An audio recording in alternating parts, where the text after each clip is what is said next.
விஜய் டிவியில் ஒளிபரப்பாகி வருகின்ற சிறகடிக்கும் ஆசை சீரியலில் எவ்வளவு பட்டாலும் இந்த மீனா கொஞ்சம் கூட மாறவே மாட்டார் என்பதற்கு ஏற்ப விஜயாவிடம் அசிங்கப்பட்டாலும் மறுபடியும் அத்தைன்னு போய் நிற்கிறதே வேலையா போச்சு. அப்படித்தான் விஜயா தெரியாத்தனமாக எண்ணெய் வழுகி விழுந்து அவஸ்தைப்படும் பொழுது மீனா தோழிக்கு ஃபோன் பண்ணி என்ன மருந்து கொடுக்கலாம் என்று கேட்கிறார். அதன்படி ஒத்தனம் கொடுத்தால் சரியாகும் என்று சொல்கிறார். அதற்கு மீனா ஏற்பாடு செய்து அத்தையிடம் கொடுக்கலாம் என்று நினைக்கும் பொழுது முத்து வருகிறார்.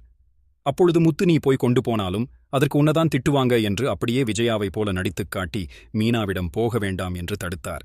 ஆனால் இதை கேட்காத மீனா விஜயாவிடம் ஒத்தனத்தை கொடுத்தார். வழக்கம்போல் விஜயா அதை வாங்காமல் திட்டி அனுப்பிவிட்டார். உடனே மீனா அதை விஜயா பக்கத்தில் வைத்துவிட்டு தேவைப்படும் பொழுது பயன்படுத்திக் கொள்ளுங்கள் என்று சொல்லி கிளம்பி விடுகிறார். மறுபடியும் வேற மருந்து ரெடி பண்ணுவதற்காக தயாராகும் பொழுது கீழே விழும் அந்த நேரத்தில் முத்து காப்பாற்றி விடுகிறார். அங்கே போன விஜயா சில சூழ்நிலையால் மேலே இருந்த சப்பாத்தி மாவு